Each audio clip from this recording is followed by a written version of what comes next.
और क्या फैसला है?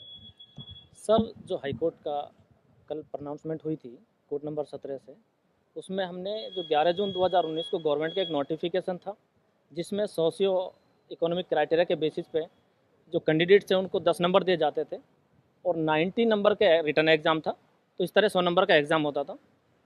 तो जो 10 नंबर थे उनको उन्होंने इस तरह बाइफिकेट कर रखा था कि भाई जिसके परिवार में कोई गवर्नमेंट जॉब नहीं है तो 5 नंबर उसको मिलते थे, कोई विडो है तो 5 नंबर उसको मिलते थे, या कोई विमुक्त जाति का है तो 5 नंबर उसको मिलते थे, या किसी का कोई एक्सपीरियंस वगैरह है तो 1 ईयर का 0.5 एक्सपीरियंस मिलते थे। इस तरह करके ये 10 नंबर डिसाइड किए गए थे, तो इनको मिलाकर ही मेरिट लिस्ट प्रिपेयर की जाती थी। तो फिर जब इस सिलेक्शन प्रोसेस को पूरा किया गया तो कुछ ऐसे कैंडिडेट थे कि जिन्होंने रिटर्न एग्ज़ाम के अंदर कंप्लीट यानी कि 19 में से 90 मार्क्स लिए, despite of that he was not selected, क्योंकि जिन लोगों के 90 नंबर थे उनको सोशियो इकोनॉमिक के कुछ मार्क्स मिल गए, तो उनके नंबर 92, 93, 95 हो गए।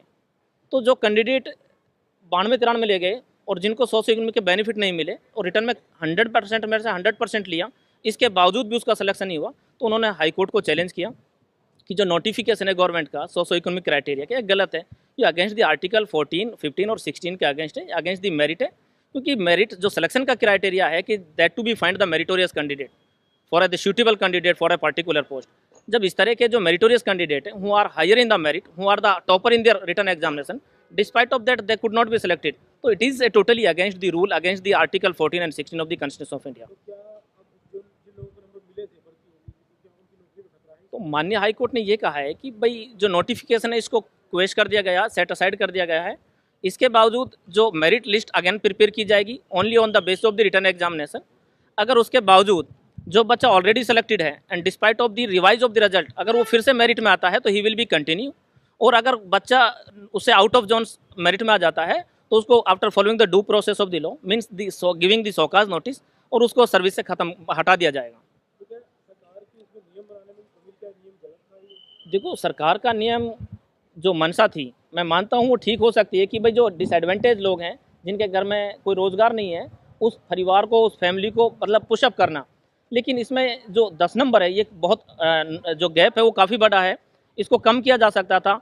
लेकिन जो लोग मेरिटोरियस हैं, जो सेलेक्टेड कैंडिडेट हैं, उनका क्या फ़ाल्ट है? उनका तो कोई फ़ाल्ट है नहीं। तो इस तरह करके जो पॉलिसी है इसको और मॉडिफाई किया जा सकता है।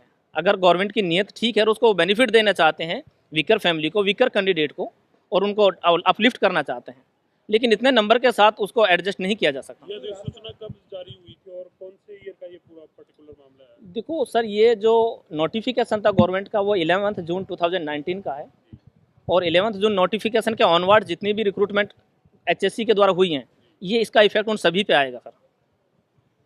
इसमें कोई रास्ता नहीं हो सकता कि सरकार नए नियम बनाए कि 10 की जगह 5 नंबर कर दे, ऐसा रास्ता नहीं हो सकता? तो ये चीज़ एक डिबेट का इशू है, और इसको मतलब एक after considering all the fact and circumstances even the social position of the candidate, तो इसको लेटर ऑन कंसीडर किया जा सकता है। लेकिन एज ऑन टुडे या on the selection process that which have already completed, इसमें हरियाणा हरियाणा सरकार का भी जवाब आया होगा कुछ कहा होगा हरियाणा सरकार को? सरकार की सिंपैथी के ही मोस्टली इसका जवाब आया है कि भाई हमारी जो मंशा थी वो ये थी कि जिन परिवारों में कोई रोज़गार नहीं है उनमें एक रोज़गार का अवसर लाना, उनको भी अपलिफ्ट करना है ताकि वो जो सोशल जो स्टैंडर्ड है उसको अपलिफ्ट किया जा सके।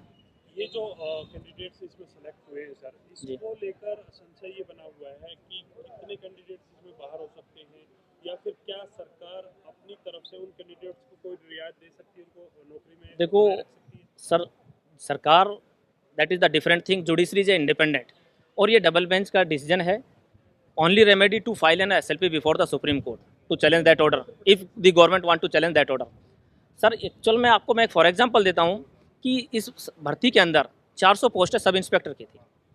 400 पोस्ट के अंदर फॉर एग्जांपल अप्रॉक्सीमेटली 378 जो कैंडिडेट वे हैं जिनको सोशो इकोनॉमिक का बेनिफिट मिला है।